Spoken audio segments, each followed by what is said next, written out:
Assalamualaikum warahmatullahi wabarakatuh. Kembali lagi di Bimbel Online Lulus ASN. Insya Allah kita hari ini akan berbagi terkait dengan simulasi CAT yang melanjutkan dari pertemuan sebelumnya, yakni simulasi CAT di TWK. Kita sudah membahas lebih kurang 20 soal dan ini adalah 10 soal terakhir. Mari kita sama-sama belajar. Mudah-mudahan dengan pelajaran ini bisa menambah pengetahuan kita tentang TWK dan bisa membuat kita semakin percaya diri untuk menjawab soal CAT CPNS yang sesungguhnya. Amin ya rabbal alamin. Baik, sebelumnya perkenalkan nama saya Khairul Rijal, CPNS Widya Iswara ya, di Balai Diklat Keagamaan Kementerian Agama di Palembang ya. Langsung saja saya akan share screen. Ini adalah salah satu yang saya rekomendasikan untuk kita belajar ya. Belajar apa? Biar kita bisa mengetahui bagaimana apa namanya tips-tips untuk mendapatkan eh, materi-materi yang terbaru atau terupdate ya, sehingga teman-teman bisa melakukan pembelajaran sendiri. Baik. Yang pertama teman-teman, ini saya disclaimer dulu bahwa ini adalah tryout yang saya coba ikuti ya, yang simulasi free, tidak berbayar.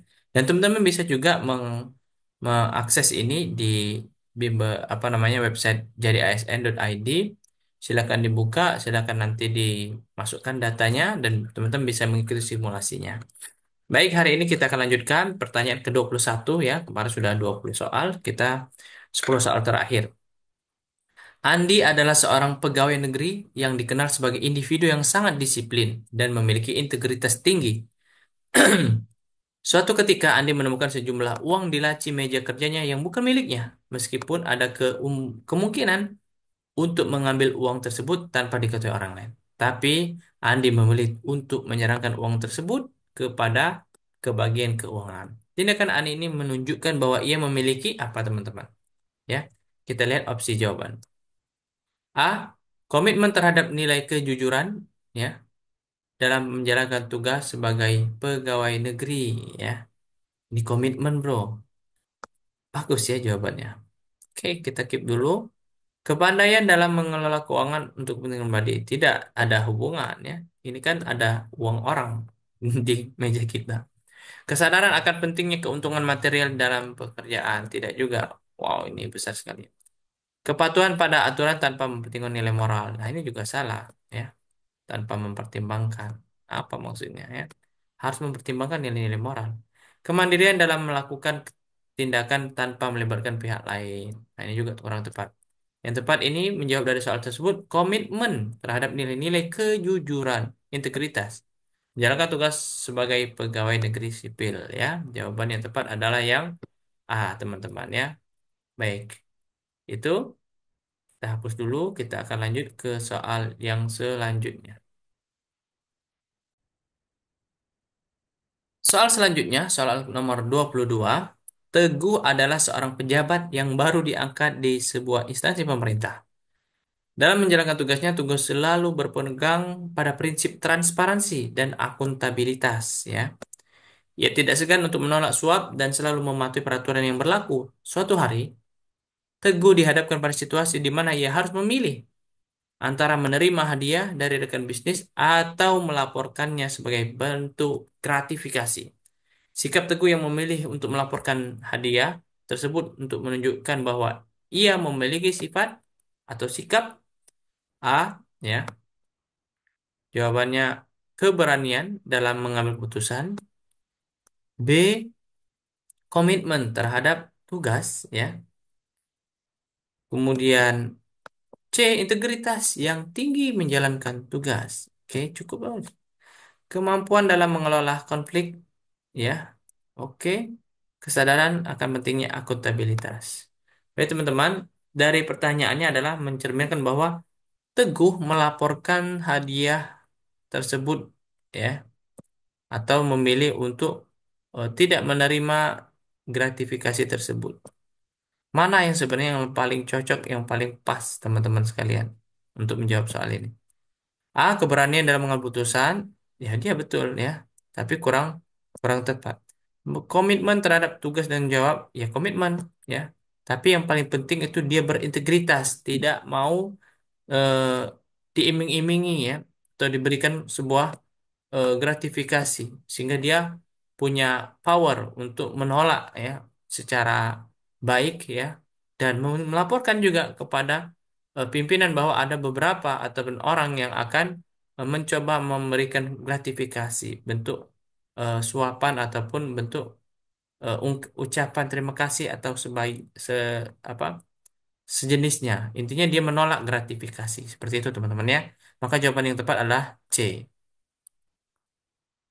Baik. Kita lanjut kepada soal yang selanjutnya.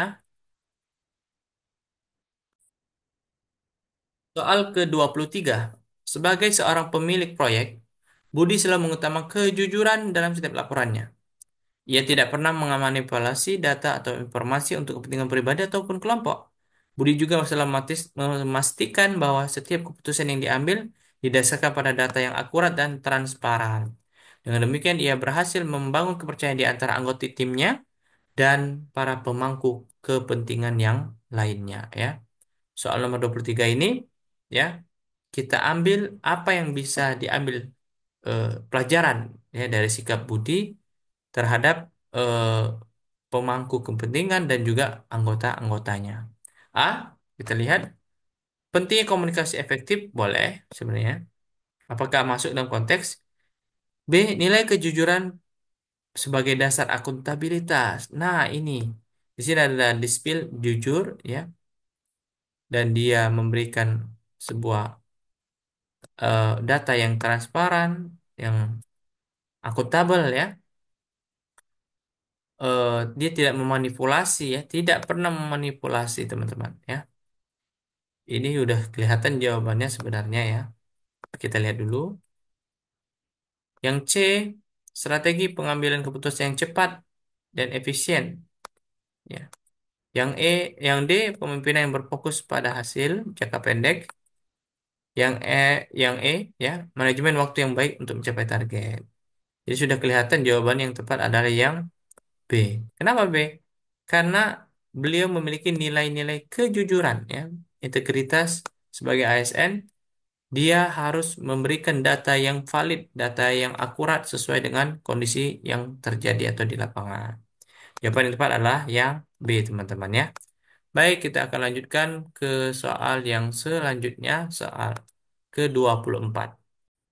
Baik, soal selanjutnya adalah Farhan adalah seorang kepala bagian yang selalu memastikan bahwa setiap laporan yang dibuat oleh timnya adalah akurat dan sesuai dengan standar yang ditetapkan.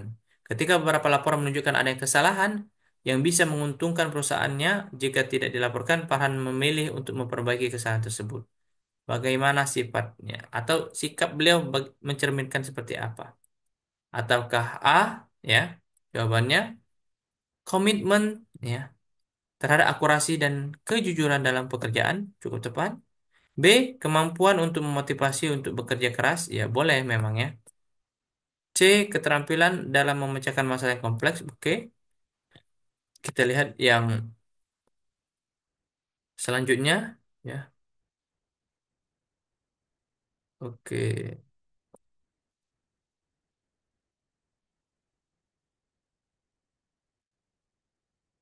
oke, sebentar.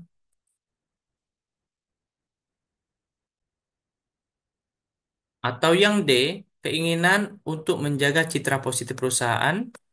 E, kepandaian dalam mengelola konflik di tempat kerja.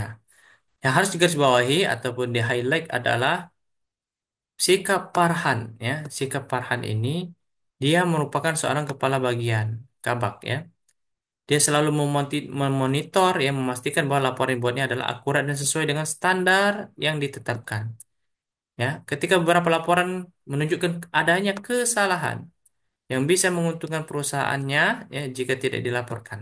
Tapi tetap Farhan memilih untuk memperbaiki kesalahannya, ya.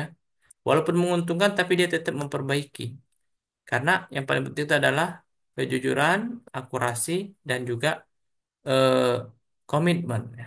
Maka jawaban yang tepat adalah opsi yang A, teman-teman, ya.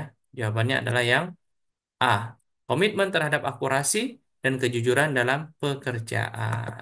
Oke, kita akan lanjutkan pertanyaan nomor ke-25. Soal ke-25 ini, perhatikan penggalan surat undangan berikut ini dengan seksama. Halo teman-teman, aku akan mengadakan pesta kecil di rumahku pada akhir pekan ini. Jangan lupa untuk datang ya. Kita akan menikmati makanan enak, bermain beberapa permainan seru. Oh ya, karena kakakku akan pergi keluar kota, rumah ini akan terasa sangat sepi. Jadi, kehadiran kalian pasti akan membuat suasana lebih hidup dan jangan lewatkan kesempatan ini ya. Jadi teman-teman, inti dari penggalan surat ini adalah apa ya? Inti dari penggalan surat ini. Kita lihat opsinya. A. Kehadiran teman-teman akan membuat rumah terasa lebih ramai karena kakaknya hendak pergi. Oke, cukup tepat. Pesta akan diadakan di akhir pekan ini dan akan diisi dengan makanan yang enak. Oke. Rumah akan terasa sepi karena kakaknya pergi pulang. Iya, betul. Ada statementnya. Teman-teman diundang untuk datang ke rumah pada akhir pekan. Betul. Kakaknya akan pergi keluar kota saat pesta akan diadakan. Betul ya. Tapi ya intinya ya beliau berharap bahwa teman-teman ya bisa hadir, bisa datang dalam kegiatan tersebut dan beliau ya kehadiran kalian pasti akan membuat suasana lebih hidup. Jangan sampai eh, dia merasa terasa sepi ya tadi dia. Jadi harapannya adalah dia kepengen untuk teman-temannya hadir ya, menghadiri undangan tersebut dan membuat yang awalnya sepi ya. Ketika kehadiran teman-teman, maka rumahnya pun akan menjadi ramai karena kakaknya sedang pergi. Oke, jawaban yang tepat adalah yang A ya, teman-teman ya. Kalau dari 25 jawabannya adalah A. Oke. Kita lanjutkan lagi soal ke-26. Soal selanjutnya adalah pada sebuah acara pameran seni terdapat sejumlah lukisan yang dipajang. Lukisan-lukisan tersebut berasal dari berbagai kalangan seniman dengan gaya dan tema yang beragam. Dari pernyataan ini, mana yang merupakan suatu kesimpulan yang tepat ya teman-teman, berdasarkan dari informasi yang kita ambil ya. Yang pertama adalah lukisan-lukisan pada pameran seni tersebut tidak memiliki seni yang tinggi. Wah, kenapa seperti itu ya? Kurang tepat. Kemudian, oke, eh, yang ini kurang tepat. Semua lukisan pada pameran seni tersebut berasal dari seniman terkenal. Oke, betul. Pameran seni tersebut akan menarik minat pengunjung karena adanya variasi, tema, dan gaya lukisan. Ini ya. Nah, dia mengambil satu poin penting. Yang D, harga jual lukisan pameran tersebut sama, tidak ada disampaikan ya, tidak di-spill. Yang kelima atau yang C, yang E, tidak ada yang tertarik untuk membeli lukisan tersebut. Tidak juga, ya. Nampaknya akan ada kemungkinan-kemungkinan itu. Pada sebuah acara seni, ya pameran seni, terdapat sejumlah lukisan yang dipajang. Lukisan tersebut berasal dari berbagai kalangan dengan gaya tema yang beragam. Jadi jelas jawabannya adalah jawabannya yang C teman-teman ya. Kenapa? Karena di situ di-spill eh, ada tema dan gaya lukisan yang beragam, ya variasi kalau bahasa lainnya. Maka jawaban yang tepat adalah yang C. Jawabannya adalah C teman-teman ya. Oke. Kita lanjut kepada soal nomor 27. Dari informasi berikut ini, mana yang merupakan premis yang paling tepat untuk menyimpulkan bahwa pameran seni tersebut memiliki potensi untuk menarik minat pengunjung? Pernyataan. Beberapa lukisan yang dipamerkan berasal dari seniman-seniman muda. Oke. Kemudian, pameran seni tersebut menampilkan karya-karya dengan beragam gaya dan tema. Terus, lukisan-lukisan tersebut dipajang dalam sebuah artikel seni terkenal di kota. Terakhir, sejumlah media massa lokal memberikan tentang acara ya maksudnya memberitakan tentang acara pameran tersebut ya. Maka kita lihat opsi jawabannya. A. Pameran seni tersebut menampilkan karya-karya dengan beragam gaya dan tema. B. Beberapa lukisan yang dipamerkan berasal dari seniman-seniman muda yang naik daun, ya. Kemudian C. Lukisan tersebut dipajang dalam sebuah galeri seni terkenal di kota. D. Sejumlah media massa lokal memberitakan tentang acara pameran seni tersebut. Atau E. Pengunjung dapat membeli lukisan tersebut dengan harga terjangkau. Ingat teman-teman, opsi di atas sudah menggambarkan, ya. Kalau kita lihat A. Pameran seni menampilkan karya dengan beragam gaya dan tema, itu seperti jawaban sebelumnya, ya. Kurang tepat. Yang B, beberapa lukisan dipamerkan berasal dari seniman muda yang sedang naik daun. Ini merupakan apa namanya, kombinasi, ya.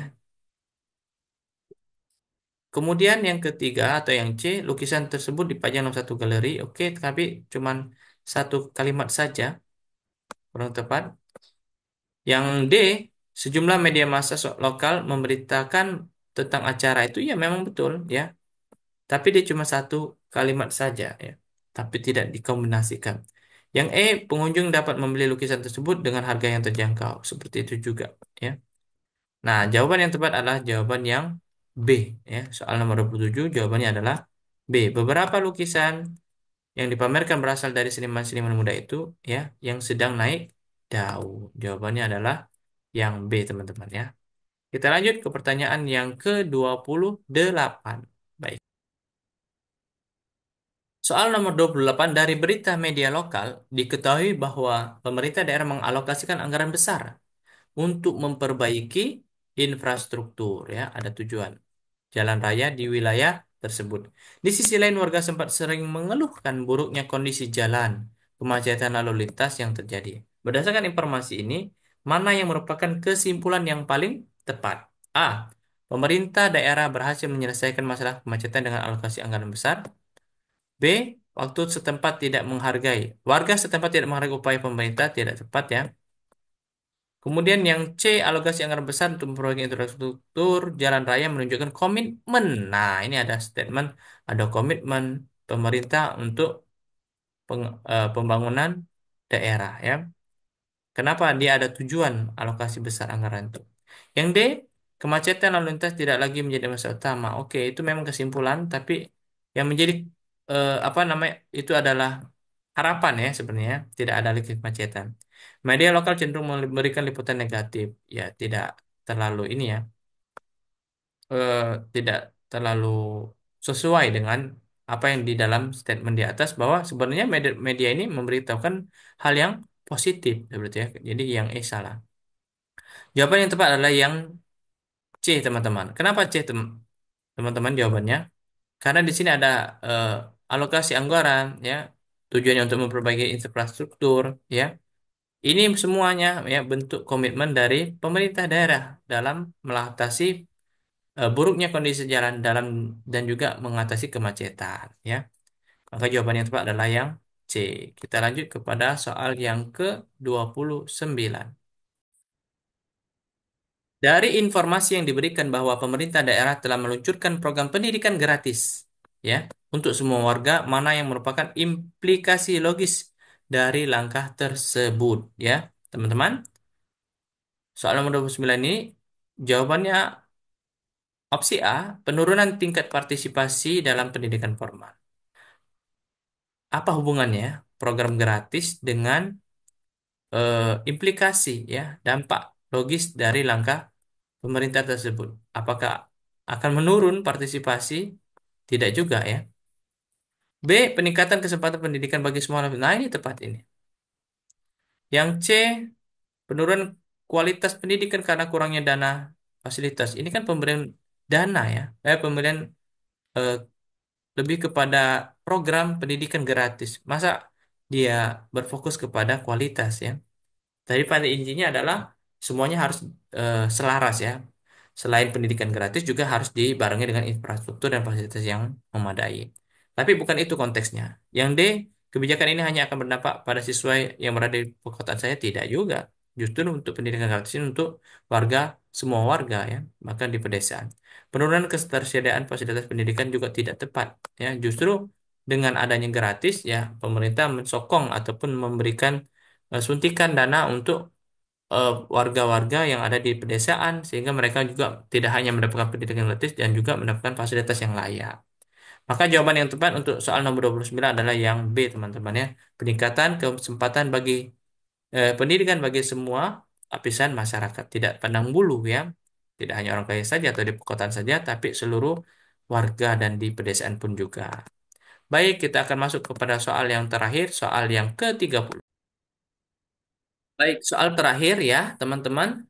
Sebuah negara telah mengimplementasikan kebijakan baru yang mengharuskan setiap warga untuk mendapatkan akses gratis ke layanan kesehatan, teman-teman ya.